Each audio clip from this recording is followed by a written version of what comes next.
James Gunn just released some insane news. Now, if you've been following the channel, you will know that James Gunn did reveal that there will be a Superman saga. So there was a ton of speculation about what the next film in that saga would be. I predicted that Supergirl would count as one of those films in the saga, and he said there will be 4. Well, we just figured out what one of the next films will be, and also when it's going to release. And yes, that is why today we are talking Superman, Man of Tomorrow, confirmed. But before we get into anything, guys, please, for me, like this video, subscribe to the page, hit that noti bell. Alright, Superman, Man of Tomorrow, confirmed to release July 2027. Now, this is actually really crazy. This is something that James Gunn himself did confirm, and in confirming this, he actually posted a picture of some artwork of Superman with Lex Luthor. But it's not just Lex Luthor, it's Lex wearing his mech suit. But it's not them fighting. Now again, there's been some fan art out there that has changed it to them fighting. However, in the official picture that James Gunn released, and this is why it's so interesting and crazy, and a lot of theories are coming out about what this could mean, they're standing side by side. Superman looks like he's smiling, and he's even holding, I think it's a screwdriver in his hand. So is this insinuating that in some way Superman helps Lex Luthor build that suit? And maybe it's going to be similar to Thor the Dark World, where Loki, who was the enemy in Thor 1, Avengers 1, now is working together with Thor. Is it going to be something like that? Again, I think in that the Superman saga video that I posted, I had a bunch of different theories as to what the next movie could be. And honestly, I think still Supergirl will be one of those movies. And Superman will appear in that movie. It will not be in a large capacity, though. Actually, considering this news, I think it'll actually be more of a cameo role, maybe 10 minutes tops, versus what I initially thought, which was him just having more of a minor role, but still more significant than a cameo, or more than a couple of scenes.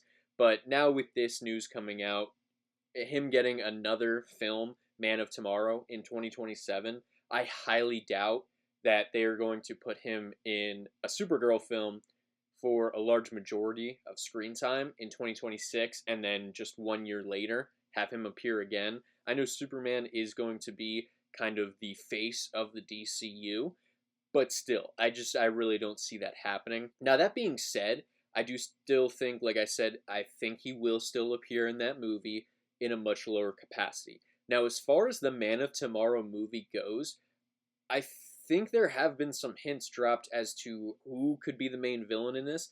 There's no way it's going to be Lex Luthor. I will hold my hands up if I am wrong, but I truly believe, because in the first film, although he wasn't the direct villain as far as fighting Superman, he was still using Ultraman as an avatar to fight Superman. So I highly doubt they are going to have Lex Luthor be the main villain of this story. Now, I do think they are going to have some sort of fight in this movie. I think it'll actually happen towards the beginning of the movie, and it'll lead to some type of reconciliation. And I think the reconciliation between the two of them will be when they realize that there is a much, much greater threat. That's going to be Superman realizing that, but also Lex Luthor, because we have to remember, he hates Superman. He's envious of Superman, of the person from another planet who came here and just became beloved from everyone. That's always pissed Lex off. In pretty much every iteration of these two characters, that is the truth about them and their relationship, and especially how Lex feels towards Superman. But I really think that in this movie, there are a few villains that could turn them together and unite them to have to join forces to defeat said villain. But I think only realistically one makes sense. Now, preferential, like my preference, I would love it to be Mongol. I want Mongol and the War World in live action so badly. He's one of my favorite Superman villains. I think he is so interesting, and the way they did him in the DC animated universe and in the Justice League series was awesome. That's my favorite depiction of the character, And that is exactly what I would want in a live action capacity. That being said, I don't know that he would necessarily work. He could work. Now, you could have Superman getting taken to Warworld, and the only person that has the means to maybe get him back would be Lex Luthor. Or you could have it where Lex Luthor and Superman somehow both are taken, and they're both on Warworld, and maybe Superman has to help Lex Luthor rebuild his suit that was destroyed either in their fight against each other or their fight getting interrupted by Mongul and his forces when they take Superman and Lex Luthor. And that could offer a really cool dynamic as far as similar to Loki and Thor, where they were enemies, they hated each other, or at least Lex hates Superman. And that could offer a really interesting dynamic of now they are forced to work together because maybe the war world still has its sights set on Earth. Maybe they're going to go along one of the storylines where Earth is going to get destroyed if Superman doesn't win a fight, or if Lex Luthor doesn't throw a fight to someone, because we know Mongul often has the means to destroy an entire planet. Again, we see that in the Justice League animated series, and that could be a really cool story to tell of how it brings both of them together. It has them fighting a common enemy, someone strong enough to justify Lex Luthor and Superman fighting together side by side. Now again, this is, like I said, the story that I would prefer. Do I think this is the most likely villain for this story? No.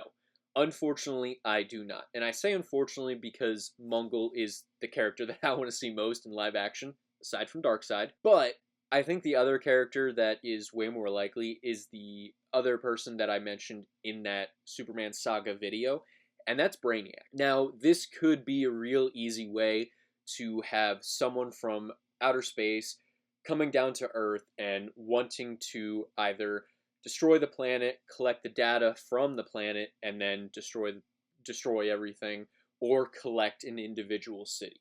In all iterations of Brainiac, he essentially does one of those things, but almost all of them result in Earth being destroyed or in an apocalyptic state afterwards. So any one of those options for Brainiac, or any of those motives from Brainiac, would really justify Superman and Lex Luthor working together to defeat this enemy, this otherworldly enemy.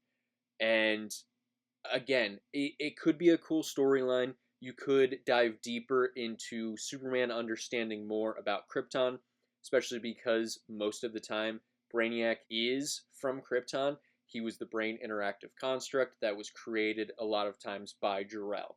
So this could be a really cool thing that sets up an interesting dynamic between Brainiac and Superman, where maybe he befriends him at first, similar to Superman the animated series, where he comes to him presenting him with knowledge about Krypton.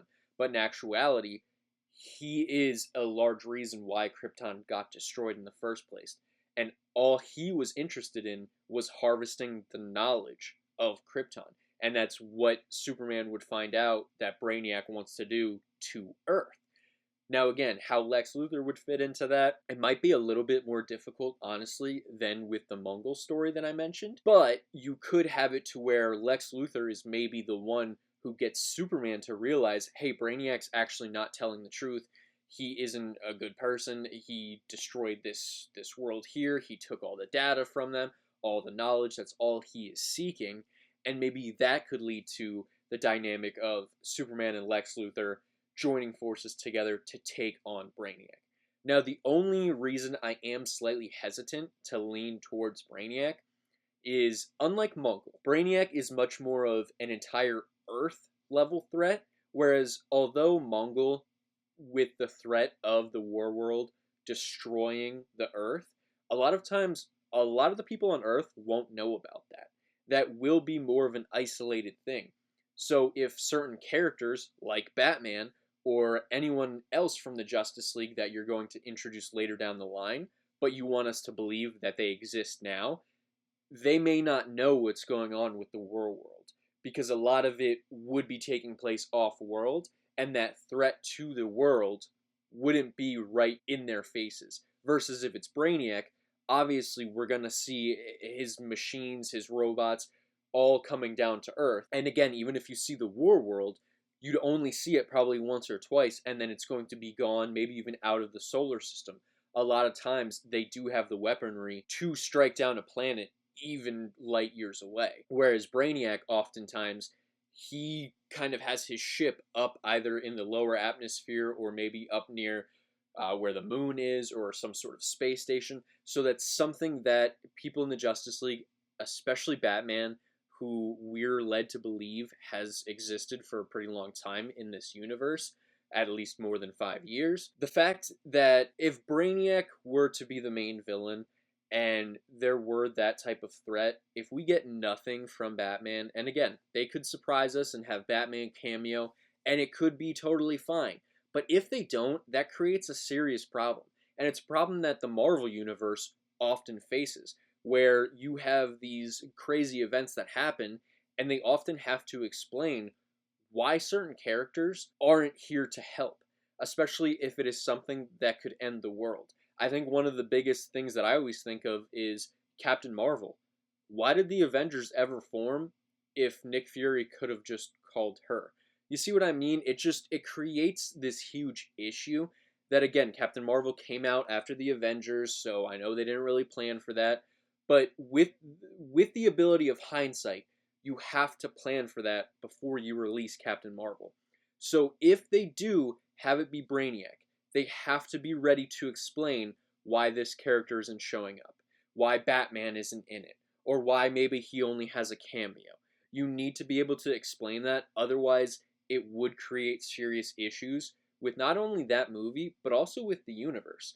Because then people are going to start to doubt and be like, well, why, if Batman's not in it, what the hell kind of a Batman is this? Do you know what I mean? So again, that's why I always feel like they need to tiptoe around that type of stuff, making things like a worldly event. In the first Superman movie, it makes sense why no one outside of the Justice Gang was there. It all happened pretty quickly. So for anyone to get there, it would be pretty tough. Whereas Brainiac, that would be something that would take place over a longer period of time. And like I said, since it would be something that is happening more around the globe, that would be more of an issue that it creates if certain characters, especially Batman, do not appear. But again, those are still the most likely things, in my opinion, either Brainiac and Mongol still being the driving force, pushing Lex Luthor and Superman together. Now, do I think they'll stay together and Lex Luthor will end up joining the Justice League, similar to the New 52 universe? No, absolutely not. I think it will be a way for him to in some way get a pardon, and I think this Lex Luthor will probably end up at least running for office. Will he get into it and maybe do like a public enemy storyline down the line? Maybe, but I can't say for sure. But let me know what all of you think in the comments down below. And while you guys are down there, like this video, subscribe to the page, and click that noti bell. And I'll see all of you in the next video. Goodbye.